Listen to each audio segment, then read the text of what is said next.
guys.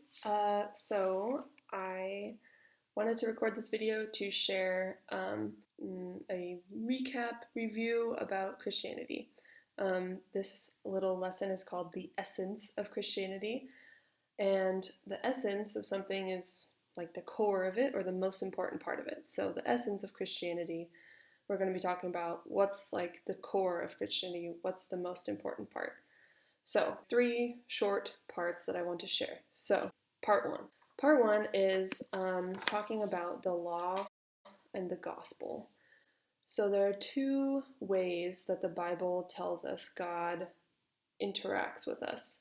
The first is the law. This tells us that we make mistakes, that there are bad things in us and bad thoughts and bad intentions, right, in our hearts. We have a conscience, and this tells us that we're doing bad things. Sometimes, even when you do good things, it's because you are doing them for some selfish reason. And if we try to be perfect and do like only good things ever, that would be great, right? But it's impossible because we have this like darkness in our hearts. We just can't not do bad things. We can obviously see that there's evil out in the world, right? So many bad things happening, but sometimes we forget that there's bad thoughts and selfishness and evil inside of us as well. And this is like the main message of the law of the Bible. The second part is the gospel. And this, I want to clarify, this doesn't mean that like the Old Testament is all about the law and the New Testament is all about the gospel. Sometimes it's how people see it, but really both the law and gospel are mixed throughout the whole Bible. But anyways, all of those bad things that we've done and we can't get away from, they have to have some consequences, right? So let's say, here's your house with your mailbox in front. Let's say somebody is driving along drunk and they're like driving all over, and then they hit your mailbox and knock it down. Okay, it's broken. Well, somebody has to fix the mailbox, right? You can't just leave it broken on the ground. So, who is going to fix it? Is the driver going to fix it, or are you going to fix it? If you fix it, that means you forgive them, right? Forgiveness is taking the consequences or the cost of something on yourself instead of making the other person do it. Now, it would be totally fair to make this person pay to fix the mailbox, right? It was their fault. But forgiveness is taking the consequences on yourself, right? So you pay to have the mailbox fixed and you forgive that person. So, in this example, we are the ones who have knocked someone's mailbox over or made a mistake or sinned in some way.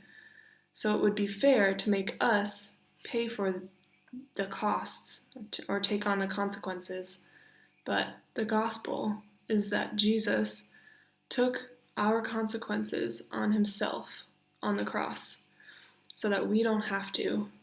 He says, I forgive you and I will take on the consequences that you deserve.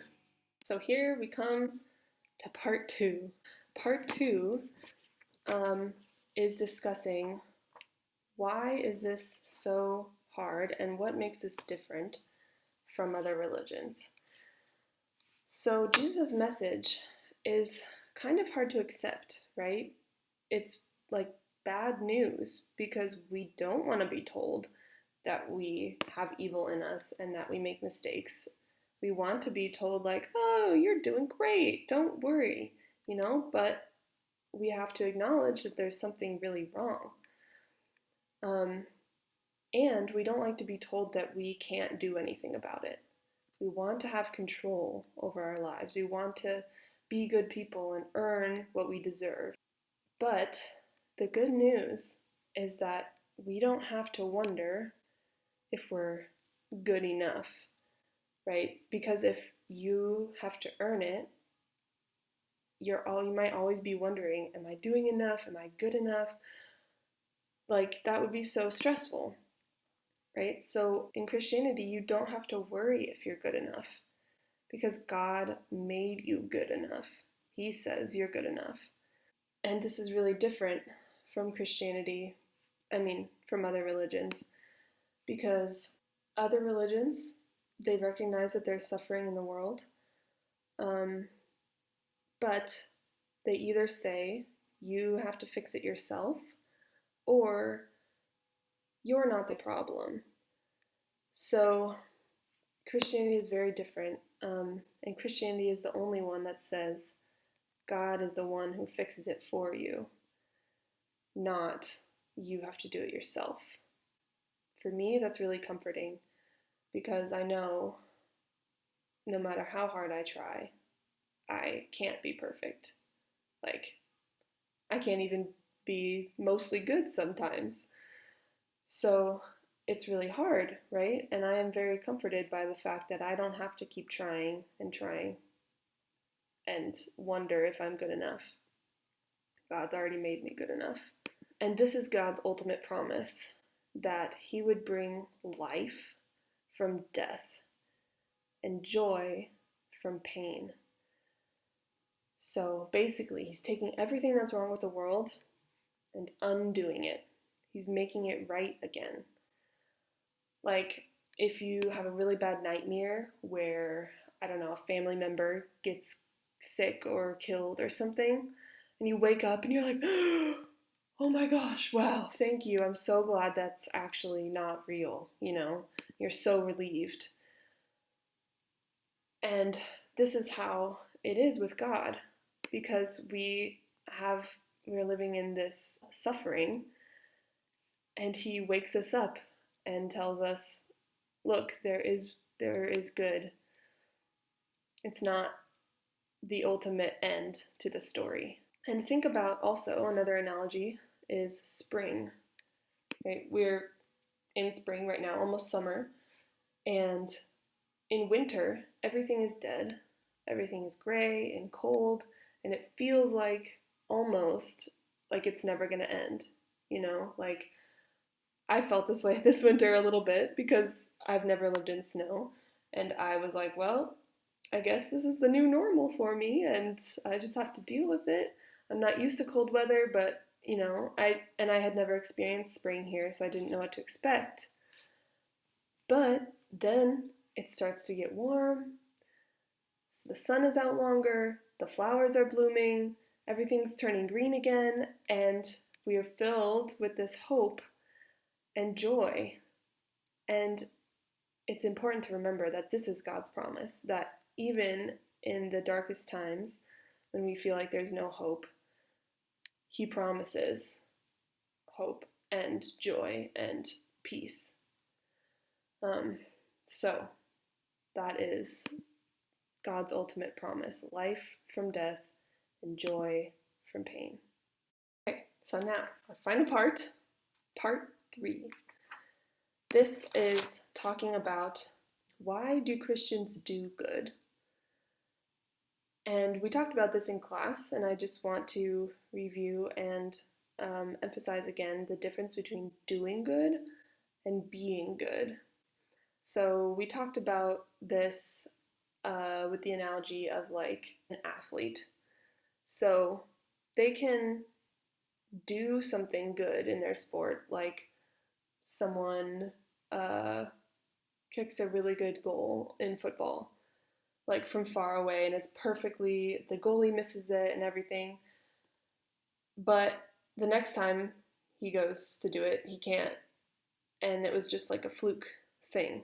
Does that mean he is a good athlete just because he did it that one time? Maybe, but not necessarily, right? If he can do it every time, that's a good athlete, right? That's a good football player. So the difference between doing good and being good is practice, basically. We can do good things to get better at it, practice, so that it becomes a habit. We want to be good because that's a longer lasting thing than just doing good. So there's a verse in the Bible that talks about how God makes us a new creation. And this kind of ties into the whole life from death thing that was in part 2. But he makes us a new creation, so our sinful way and evil ways are killed and put away, and our new life is brought up in which we should walk with him in doing good and taking care of people and treating other people with kindness. We don't do good things in order to be saved, in order to get salvation and be forgiven.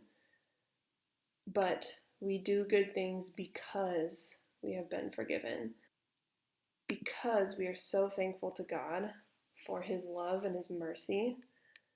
We do good things as an outpouring of thankfulness for that, right? So imagine if someone did something like just incredibly kind for you, like totally unexpected, not asked for, they just saw a need in your life and they met it. You would be so thankful, you would want to repay them or pass that on to someone else. That's how we operate in Christianity. We're not operating out of a mindset of doing good because that's how we get saved. Maybe some Christians have this mindset, but that's not the essence of Christianity. So, as I said, because God loved us first, right? We didn't do anything to earn his love. We have evil in our hearts and we make mistakes. We didn't earn it first. He just loved us. And so because of that, we love other people.